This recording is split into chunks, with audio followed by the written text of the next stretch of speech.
Bel RTL, vos meilleurs moments. 7h50, Fabrice Grosfilet, vous recevez ce matin Sylvie Losberg, présidente du Conseil des femmes francophones de Belgique. Bonjour. Bonjour. Sylvie Losberg, c'est quoi un féminicide ? C'est le meurtre d'une femme parce qu'elle est femme. Donc c'est pas un meurtre qui est lié à un événement particulier, c'est vraiment l'élimination d'une femme parce qu'elle est femme. Et ce n'est pas seulement dans le cadre des violences conjugales. En Europe et dans le monde, on tue des filles in utero ou dès la naissance parce qu'elles sont filles. Alors, on parle déjà d'au moins une vingtaine de féminicides recensés depuis le début de l'année en Belgique. Plus d'une centaine en 3 ans, chaque année entre 30 et 40 à peu près. Ce sont des chiffres non officiels, ça veut dire que la vérité, elle pourrait être pire que ça ? Oui, parce que ici, ce sont des femmes qui ont été recensées par les associations et dont on sait qu'elles ont été tuées à un moment donné par leur ex-conjoint. Mais il y a des femmes qui meurent au long cours de ce continuum de violence, qui se suicident, qui se retrouvent à l'hôpital et qui finalement meurent petit à petit de cette violence. C'est-à-dire que le féminicide ou le meurtre par son compagnon ou son ex-compagnon, c'est la forme la plus visible de cette violence, de ce machisme, mais que cette violence elle est beaucoup plus répandue que ça ? Non seulement elle est plus répandue, mais elle est plurielle. C'est-à-dire que la violence physique, évidemment, elle peut être visible quand la femme la montre. 45 000 faits signalés par an, donc ça, ce sont des plaintes déposées. 45 000 plaintes, et on sait que, il y a 15% de femmes qui portent plainte. Donc vous imaginez, c'est même effarant de se Ça veut dire quoi ? Ça veut dire qu'on est à 200 000 faits par an, probablement ? Oui, très certainement. Et donc, le problème de cette violence physique, c'est qu'elle est aussi liée à une violence psychologique et que donc il y a une véritable destruction des femmes sur le plan psychologique avant d'en arriver à une destruction physique. Est-ce que c'est réservé à un milieu particulier ou est-ce que ça touche toutes les classes sociales ? Toutes les classes sociales et tous les âges. Et c'est ça le problème, c'est qu'en fait, qu'est-ce que ça veut dire ? Ça veut dire que ces hommes qui se permettent, qui se donnent le droit de détruire leurs femmes, que ce soit petit à petit ou de manière brutale sous des coups, ils se croient légitimes de le faire. Notre société doit regarder ça en face. Il y a beaucoup d'hommes qui tapent leurs femmes ou qui les détruisent psychologiquement. Comment se fait-il qu'ils se croient le droit de le faire ? Et ça, c'est parce que structurellement, la société infériorise toujours les femmes, à tous les niveaux, la profession, le salaire, on le sait ça, mais on ne fait pas le lien entre les deux. Ouais. Hier, donc au moins 10 000 personnes dans les rues de Bruxelles. Avant-hier, une autre manifestation à Paris. Aujourd'hui, une journée internationale. Beaucoup d'articles de presse depuis quelques semaines. Il y a quelque chose qui est en train de changer ? Oui, je crois vraiment que depuis 2-3 ans, il y a une prise de conscience d'une part des agressions sexuelles à l'égard des femmes. Rappelez-vous bien sûr MeToo. Et dans la foulée, on a l'esprit qui s'ouvre, parce qu'avant on voulait pas voir. Tous les ans on a fait ces manifestations, jusqu'à présent ça restait confiné au monde féminin et féministe.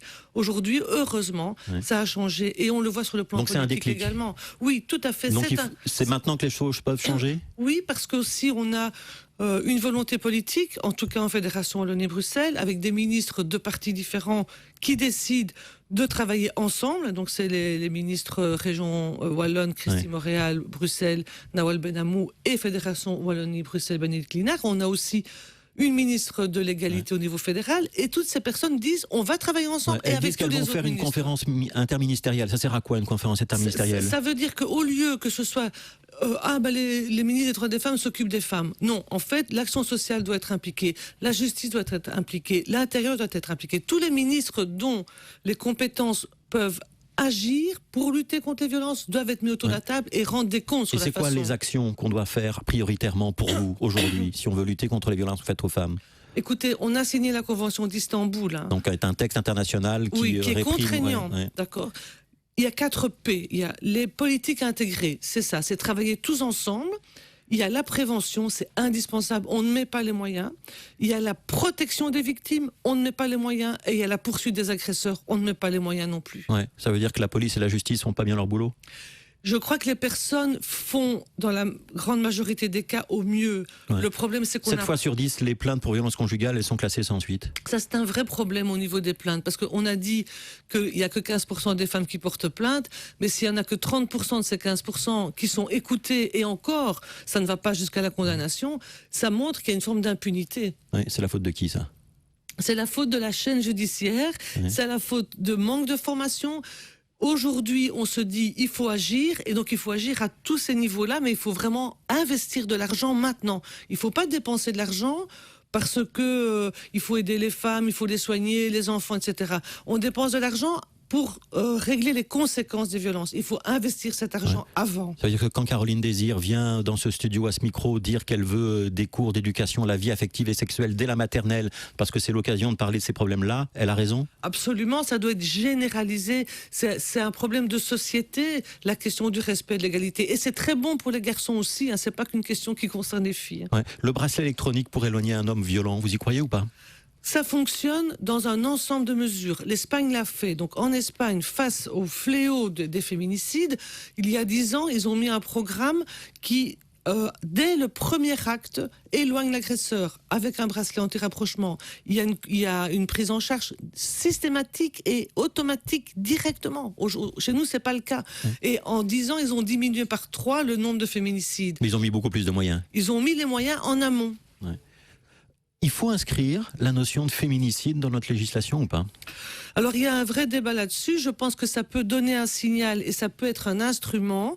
Mais pour nous, l'objectif, c'est pas de plus sanctionner les agresseurs in fine, c'est qu'il n'y ait pas de féminicide. Il faut une société qui refuse que cette violence soit tout le temps et partout. Quand Défi et le Parti Socialiste déposent une proposition de loi dans ce sens-là, vous les applaudissez, vous dites c'est bien, vous dites c'est pas ça la bonne solution? Si, je crois qu'aujourd'hui, on ne doit pas choisir une solution ou une autre. Il faut tout mettre en œuvre et c'est un des moyens. Ouais. Il y a un récit ce matin dans l'Avenir encore d'une victime qui raconte que l'homme qui la harcèle, elle a déjà déposé 4 plaintes, a finalement été arrêté un jour par la police, relâché le soir par le parquet. Ça veut dire qu'on n'y est pas encore. Oui, ça veut dire que c'est pas des politiques intégrées. Hein. Il y a quelqu'un qui condamne et l'autre qui relâche. Et au milieu de ça, c'est la femme qui se retrouve démunie avec une société qui ne la protège pas. C'est quand même l'état de droit. Le premier droit fondamental, c'est l'intégrité physique. Et l'état belge est en défaut. Si on se retrouve dans un an, Sylvie Losberg, vous pensez qu'on aura un discours différent?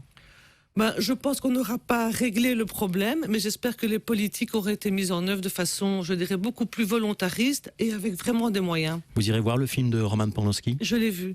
Et c'est un très bon film. Je pense que sur cette question-là, il y a un vrai débat dans la société, mais je pense qu'on ne parle pas exactement de ce qui est en jeu. Pour moi, la question n'est pas d'aller voir ou pas le film. La question, c'est peut-être d'écouter autrement les femmes quand elles parlent et aussi de donner à la justice son rôle dans un débat comme celui-là. C'est la justice qui doit trancher, c'est pas le tribunal populaire. merci Sylvie Losberg. Je vous en prie.